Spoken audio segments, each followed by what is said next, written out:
Anne of Green Gables by Ellen Montgomery. Chapter 2. Matthew Cuthbert is surprised. Matthew Cuthbert and the sorrel mare jogged comfortably over the 8 miles to Bright River.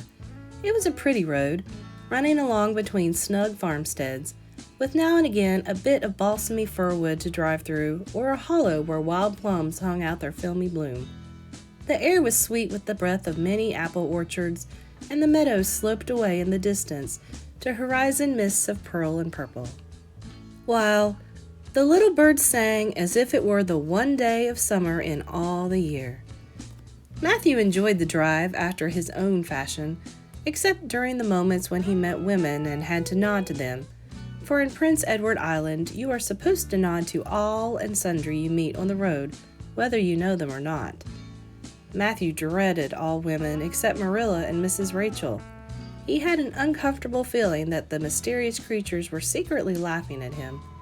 He may have been quite right in thinking so, for he was an odd-looking personage, with an ungainly figure and long iron-gray hair that touched his stooping shoulders, and a full, soft brown beard, which he had worn ever since he was 20. In fact, he had looked at 20 very much as he looked at 60, lacking a little of the grayness. When he reached Bright River, there were no sign of any train. He thought he was too early, so he tied his horse in the yard of the small Bright River Hotel and went over to the station house. The long platform was almost deserted, the only living creature in sight being a girl who was sitting on a pile of shingles at the extreme end. Matthew, barely noticing that it was a girl, sidled past her as quickly as possible without looking at her. Had he thought, he could hardly have failed to notice the tense, rigid expectation of her attitude and expression. She was sitting there waiting for something or somebody, and since sitting and waiting was the only thing to do just then, she sat and waited with all her might and main. Matthew encountered the station master, locking up the ticket office preparatory to going home for supper, and asked him if the 5:30 train would soon be along.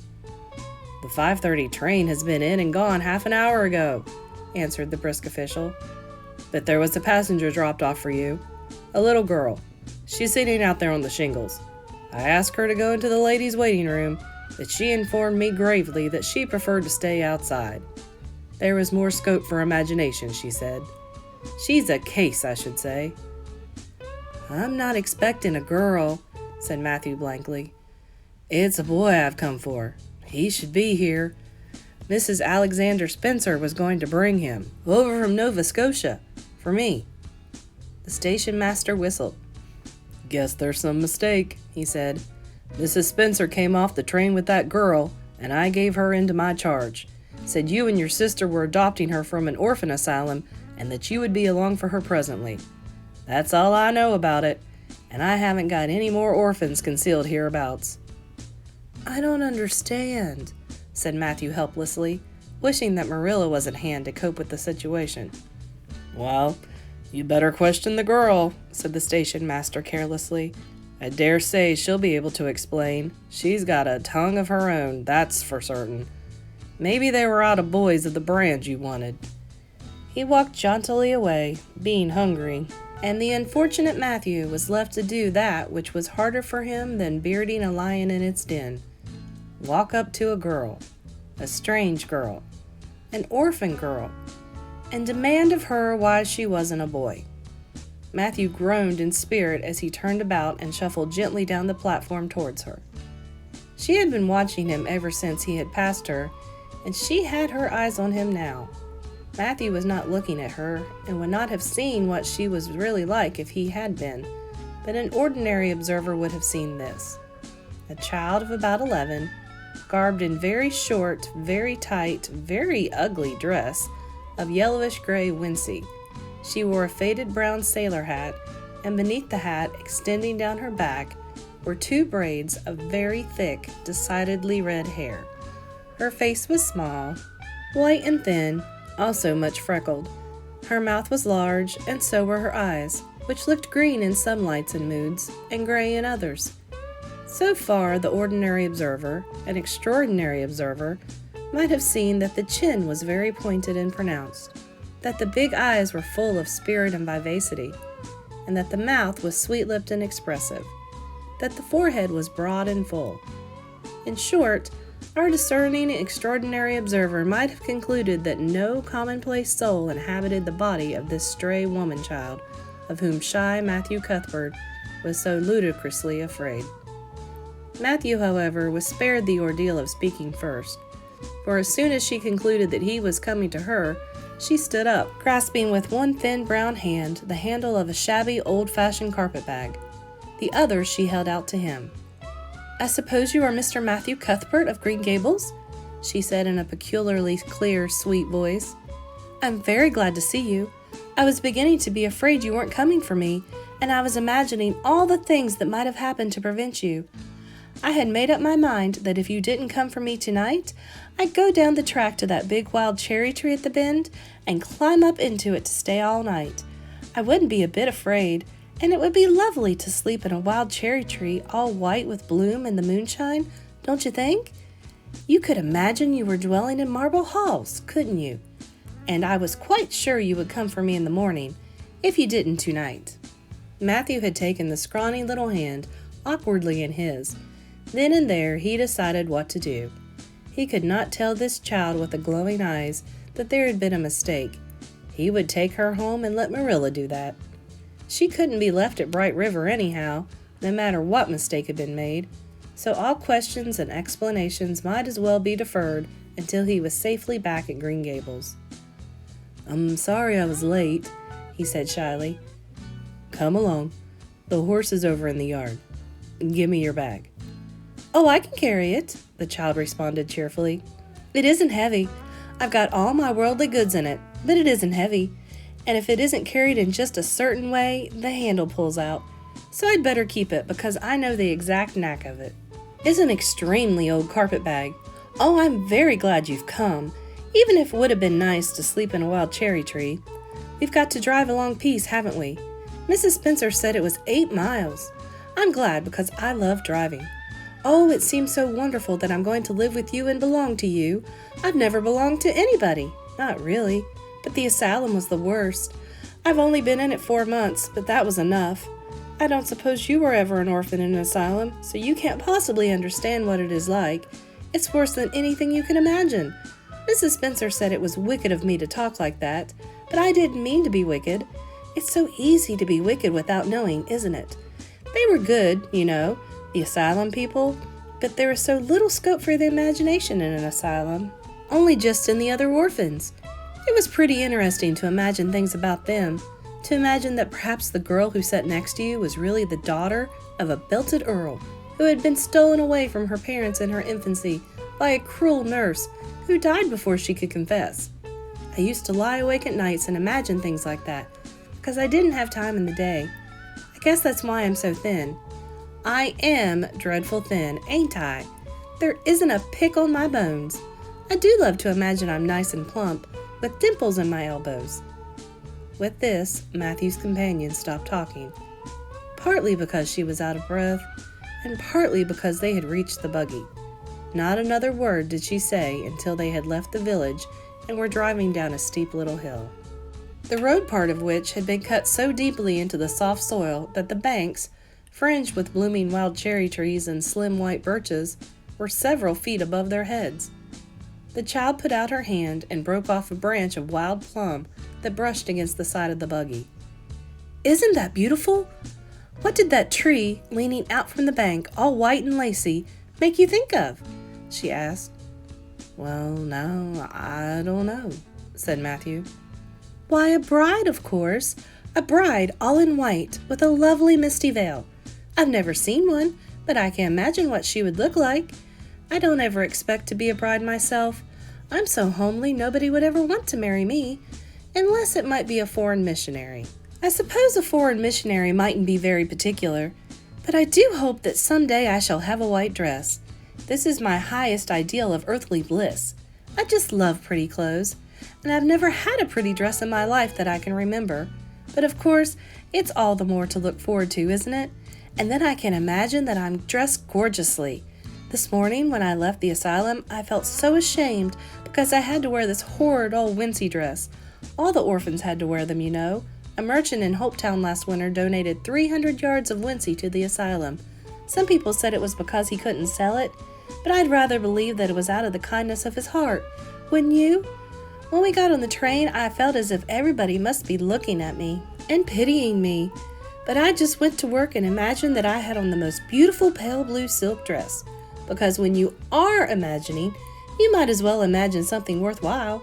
And a big hat all flowers and nodding plumes, and a gold watch, and kid gloves and boots. I felt cheered up right away, and I enjoyed my trip to the island with all my might. I wasn't a bit sick coming over in the boat. Neither was Mrs. Spencer, although she generally is. She said she hadn't time to get sick, watching to see that I didn't fall overboard. She said she never saw the beat of me for prowling about. But if kept her from being seasick, it's a mercy I did prowl, isn't it? And I wanted to see everything there was to be seen on that boat, because I don't know whether I'd ever have another opportunity. Oh, there are a lot more cherry trees all in bloom. This island is the bloomingest place. I just love it already, and I'm so glad I'm going to live here. I've always heard that Prince Edward Island was the prettiest place in the world, and I used to imagine I was living here, but I never really expected I would. It's delightful when your imaginations come true, isn't it? But those red roads are so funny. When we got onto the train at Charlton and the red roads began to flash past, I asked Mrs. Spencer what made them red, and she said she didn't know, and for pity's sake not to ask her any more questions. She said I must have asked her 1,000 already. I suppose I had to, but how are you going to find out about things if you don't ask questions? And what does make the roads red? Well, no, I don't know, said Matthew. Well, that is one of the things to find out sometime. Isn't it splendid to think of all the things that there are to find out about? It just makes me feel glad to be alive. It's such an interesting world. It wouldn't be half so interesting if we knew all about everything, would it? There'd be no scope for imagination then, would there? But am I talking too much? People are always telling me I do. Would you rather I didn't talk? If you say so, I'll stop. I can stop when I make up my mind to do it, although it's difficult. Matthew, much to his own surprise, was enjoying himself. Like most quiet folks, he liked talkative people when they were willing to do the talking themselves, and did not expect him to keep up his end of it. But he had never expected to enjoy the society of a little girl. Women were bad enough in all conscience, but little girls were worse. He detested the way they had of sidling past him timidly, with sideways glances, as if they expected him to gobble them up at a mouthful if they ventured to say a word. That was the Avonlea type of well-bred little girl. But this freckled witch was very different, and although he found it rather difficult for his slower intelligence to keep up with her brisk mental processes, he thought that he kind of liked her chatter. So he said as shyly as usual, "Oh, you can talk as much as you like. I don't mind." "Oh, I'm so glad. I know you and I are going to get along together fine. It's such a relief to talk when no one wants to and not be told that children should be seen and not heard. I've had that said to me 1,000,000 times if I have once, and people laugh at me because I use big words. But if you have big ideas, you have to use big words to express them, haven't you?" "Well, now, that seems reasonable," said Matthew. "Mrs. Spencer said that my tongue must be hung in the middle, but it isn't. It's firmly fastened at one end. Mrs. Spencer said your place was named Green Gables. I asked her all about it, and she said there were trees all around it. I was gladder than ever. I just love trees, and there weren't any at all about the asylum, only a few poor weeny-teeny things out front with little whitewashed cagey things around them. They just looked like orphans themselves, those trees did. It used to make me want to cry to look at them. I used to say to them, 'Oh, you poor little things. If you were out in great big woods with other trees all around you and little mosses and June bells growing over your roots and a brook not far away and birds singing to you in branches, you could grow, couldn't you? But you can't where you are. I know just exactly how you feel, little trees.' I felt sorry to leave them behind this morning. You do get so attached to things like that, don't you? Is there a brook anywhere near Green Gables? I forgot to ask Mrs. Spencer that." "Well, now, yes. There's one right below the house." "Fancy! It's always been one of my dreams to live near a brook. I never expected I would, though. Dreams don't often come true, do they? Would it be nice if they did? But just now, I felt pretty nearly perfectly happy. I can't feel exactly perfectly happy because, well, what color would you call this?" She twitched one of her long, glossy braids over her thin shoulder and held it up before Matthew's eyes. Matthew was not used to deciding on the tints of ladies' tresses, but in this case, there couldn't be much doubt. "It's red, ain't it?" he said. The girl let the braid drop back down with a sigh that seemed to come from her very toes and to exhale forth all the sorrows of the ages. "Yes, it's red," she said resignedly. "Now you see why I can't be perfectly happy. Nobody who could has red hair. I don't know the other things so much. The freckles and the green eyes and my skinniness, I can imagine them away. I can imagine that I have a beautiful rose-leaf complexion and lovely starry violet eyes. But I cannot imagine that red hair away. I do my best. I think to myself, now my hair is a glorious black, black as the raven's wing. But all the time I know it is just plain red, and it breaks my heart. It will be my lifelong sorrow. I read of a girl once in a novel who had a lifelong sorrow, but it wasn't red hair. Her hair was pure gold, rippled back from her alabaster brow." "What is an alabaster brow? I can never find out. Can you tell me?" "Well, now, I'm afraid I can't," said Matthew, who was getting a little dizzy. He felt as if he had once felt in his rash youth when another boy had enticed him on the merry-go-round at a picnic. "Well, whatever it is, it must have been something nice because she was divinely beautiful. Have you ever imagined what it must feel like to be divinely beautiful?" "Well, now, no, I haven't," confessed Matthew ingenuously. "I have, often. Which would you rather be if you had the choice? Divinely beautiful, or dazzlingly clever, or angelically good?" "Well, now, I don't know exactly." "Neither do I. I can never decide, but it doesn't make much real difference, for it isn't likely I'll ever be either. It's certainly I'll never be angelically good. Mrs. Spencer says, 'Oh, Mr. Cuthbert! Oh, Mr. Cuthbert! Oh, Mr. Cuthbert!'"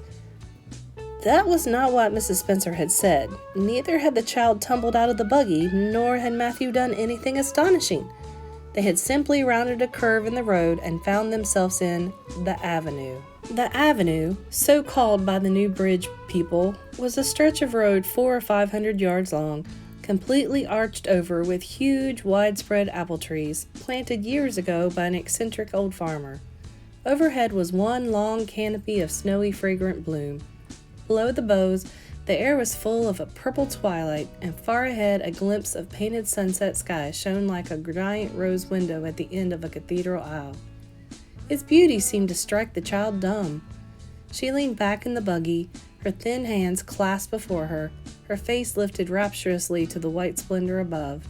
Even when they had passed out and were driving down the long-sloped New Bridge, she never moved or spoke. Still with rapt face, she gazed afar into the sunset west, with eyes that saw visions, trooping splendidly across that glowing background. Through Newbridge, a bustling little village where dogs barked at them and small boys hooted and curious faces peered from the windows. They drove, still in silence. When 3 more miles had dropped away behind them, the child had not spoken. She could keep silence, it was evident, as energetically as she could talk. "I guess you're feeling pretty tired and hungry," Matthew ventured to say at last, accounting for her long visitation of dumbness with the only reason he could think of. "But we haven't very far to go now. Only another mile." She came out of her reverie with a deep sigh and looked at him with the dreamy gaze of a soul that had been wandering afar, star-led. "Oh, Mr. Cuthbert," she whispered, "that place we came through, that white place, what was it?" "Well, now, you must mean the avenue," said Matthew after a few moments' profound reflection. "It is a kind of pretty place." "Pretty? Oh, pretty doesn't seem the right word to use. Nor beautiful either. They don't go far enough.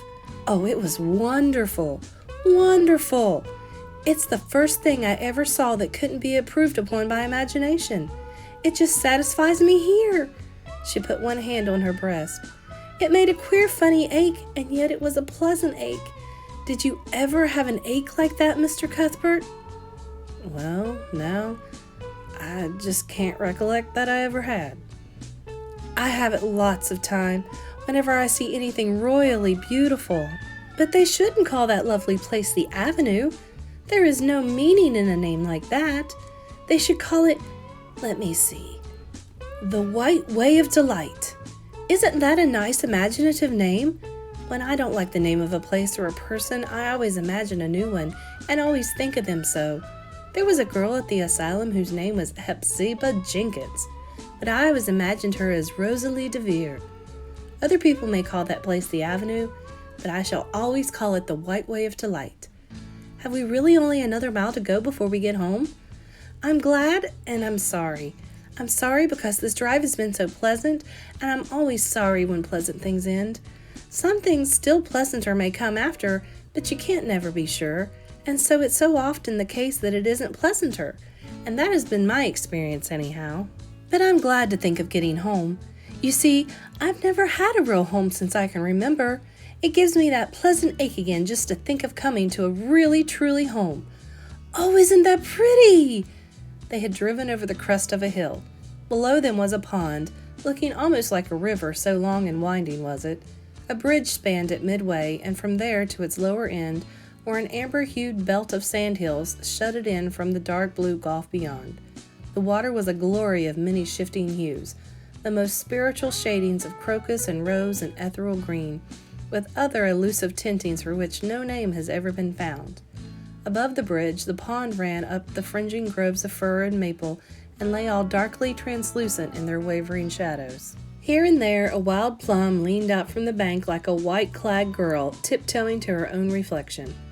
From the marsh at the head of the pond came the clear, mournfully sweet chorus of the frogs. There was a little gray house peering around a white apple orchard on a slope beyond, and although it was not yet quite dark, a light was shining from one of its windows. "That's Barry's Pond," said Matthew. "Oh, I don't like that name either. I shall call it, let me see, the Lake of Shining Waters. Yes, that is the right name for it. I know because of the thrill. When I hit on a name that suits exactly, it gives me a thrill. Do things ever give you a thrill?" Matthew ruminated. "Well, now, yes. It always kind of gives me a thrill to see them ugly white grubs that spade up in the cucumber beds. I hate the look of them." "Oh, I don't think that can be exactly the same kind of thrill. Do you think it can? That doesn't seem to be much connection between grubs and lakes of shining water, does there? But why do other people call it Barry's Pond?" "I reckon because Mr. Barry lives up there in that house. Orchard Slope's the name of his place. If it weren't for that big bush behind it, you could see Green Gables from here. But we have to get over the bridge and round by the road, so it's near half a mile further." "Has Mr. Barry any little girls? Well, not so very little either. About my size?" "He's got one about 11. Her name is Diana." "Oh!" with a long indrawing of breath. "What a perfectly lovely name." "Well, now, I don't know. There's something dreadful heathenish about it, seems to me. I'd rather Jane or Mary or some sensible name like that. But when Diana was born, there was a schoolmaster boarding there, and they gave him the naming of her, and he called her Diana." "I wish there had been a schoolmaster like that around when I was born then. Oh, here we are at the bridge. I'm going to shut my eyes tight. I'm always afraid going over bridges. I can't help imagining that perhaps just as we get to the middle, they'll crumple up like a jackknife and nip us. So I shut my eyes. But I always have to open them for all when I think we're getting near the middle, because you see, if the bridge did crumple up, I'd want to see it crumple. What a jolly rumble it makes. I always like the rumble part of it. Isn't it splendid there are so many things to like in this world? There, we're over. Now I'll look back. Good night, dear Lake of Shining Waters. I always say good night to the things I love, just as I would to people I think they like it. The water looks as if it was smiling at me." When they had driven up the further hill and around a corner, Matthew said, "We're pretty near home now. That's Green Gables over." "Oh, don't tell me! she interrupted breathlessly, catching at his particular raised arm and shutting her eyes that she might not see his gesture. "Let me guess. I'm sure I'll guess right." She opened her eyes and looked about her.